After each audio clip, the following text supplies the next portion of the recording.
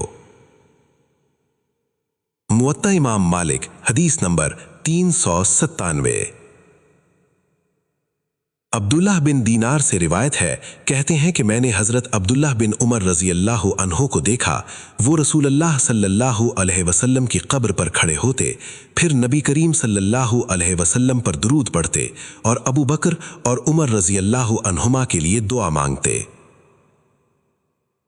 موطا امام مالک حدیث نمبر 399۔ حضرت ابن عمر رضی اللہ عنہ سے روایت ہے کہ رسول اللہ صلی اللہ علیہ وآلہ وسلم ظہر کی فرض نماز سے پہلے 2 رکعتیں اور اس کے بعد بھی 2 رکعتیں، نماز مغرب کے بعد اپنے گھر میں 2 رکعتیں پڑھا کرتے تھے۔ البتہ جمعے کے بعد مسجد میں کچھ نہیں پڑھا کرتے تھے، یہاں تک کہ واپس لوٹ جاتے پھر 2 رکعتیں ادا فرماتے۔ موطا امام مالک حدیث نمبر 400۔ حضرت ابو ہریرہ رضی اللہ عنہ سے روایت ہے کہ رسول اللہ صلی اللہ علیہ وآلہ وسلم نے فرمایا، کیا تم خیال کرتے ہو کہ میرے سامنے کی سمت صرف یہ میرے چہرے والی جانب ہے؟ اللہ کی قسم، نہ تو تمہارا خشوع، عاجزی و انکساری مجھ پر مخفی رہتا ہے اور نہ ہی تمہارا رکوع، بے شک میں تمہیں اپنی پشت کے پیچھے سے دیکھ لیتا ہوں۔ موطا امام مالک حدیث نمبر 401۔ حضرت عبداللہ بن عمر رضی اللہ عنہ سے روایت ہے کہ رسول اللہ صلی اللہ علیہ وآلہ وسلم قباء میں سوار ہو کر اور کبھی پیدل چل کر آتے تھے۔ موطا امام مالک حدیث نمبر 402۔ نعمان بن مرہ سے روایت ہے کہ رسول اللہ صلی اللہ علیہ وآلہ وسلم نے فرمایا، شرابی، چور اور زانی کے بارے میں تمہاری کیا رائے ہے؟ آپ صلی اللہ علیہ وآلہ وسلم کا یہ سوال ان مجرم لوگوں کے متعلق کچھ حدود الہیہ نازل ہونے سے پہلے تھا۔ لوگوں نے عرض کیا کہ اللہ اور اس کا رسول ہی بہتر جانتے ہیں۔ آپ صلی اللہ علیہ وآلہ وسلم نے فرمایا، یہ سب کبیرہ گناہ ہیں اور ان میں سزا ہے، اور سب سے بدترین چوری اس شخص کی ہے جو اپنی نماز سے چوری کرتا ہے۔ صحابہ کرام رضی اللہ عنہم کہنے لگے کہ اے اللہ کے رسول، بھلا آدمی کس طرح اپنی ہی نماز سے چوری کرتا ہے؟ آپ صلی اللہ علیہ وآلہ وسلم نے فرمایا، وہ نہ اس کا رکوع مکمل کرتا ہے اور نہ ہی سجدہ۔ موطا امام مالک حدیث نمبر 403۔ ہشام بن عروہ رحمہ اللہ اپنے والد عروہ رحمہ اللہ سے روایت کرتے ہیں کہ رسول اللہ صلی اللہ علیہ وآلہ وسلم نے فرمایا، اپنی نماز میں سے کچھ حصہ اپنے گھروں میں ادا کرو۔ موطا امام مالک حدیث نمبر 404۔ ربیعہ بن ابی عبد الرحمن رحمہ اللہ سے روایت ہے کہ حضرت عبداللہ بن عمر رضی اللہ عنہ کہا کرتے تھے کہ جب مریض سجدہ کرنے کی طاقت نہ رکھتا ہو تو وہ اپنے سر سے اشارہ کرے اور اپنی پیشانی کی طرف کوئی چیز نہ اٹھائے۔ موطا امام مالک حدیث نمبر 405۔ ربیعہ بن ابی عبد الرحمن رحمہ اللہ سے روایت ہے کہ حضرت عبداللہ بن عمر رضی اللہ عنہ جب مسجد میں آتے اور ان کے آنے سے پہلے لوگ فرض نماز پڑھ چکے ہوتے تو وہ فرض نماز شروع کرتے اور اس سے پہلے کچھ بھی نہ پڑھتے۔ موطا امام مالک حدیث نمبر 406۔ نافع رحمہ اللہ سے روایت ہے کہ حضرت عبداللہ بن عمر رضی اللہ عنہ ایک شخص کے پاس سے گزرے جو کہ نماز پڑھ رہا تھا۔ انہوں نے اس شخص کو سلام کہا تو اس نمازی میں نماز ہی میں بول کر سلام کا جواب لوٹا دیا۔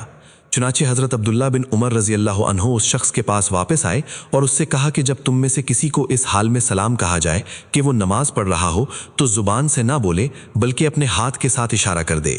موطا امام مالک حدیث نمبر 407۔ نافع رحمہ سے روایت ہے کہ حضرت عبداللہ بن عمر رضی اللہ عنہ فرمایا کرتے تھے، جو شخص کوئی نماز پڑھنا بھول گیا پھر وہ نماز اسے یاد ہی نہ آئے مگر اس حالت میں یاد آئے کہ وہ امام کے ساتھ اگلی نماز پڑھ رہا ہو، چنانچہ جب امام سلام پھیر دے تو اسے چاہیے کہ اب وہ نماز قضا کے طور پر پڑھے جو وہ بھول گیا تھا، پھر اس کے بعد دوبارہ دوسری نماز پڑھے جو امام کے ساتھ پہلے پڑھ چکا تھا۔ موطا امام مالک حدیث نمبر 408۔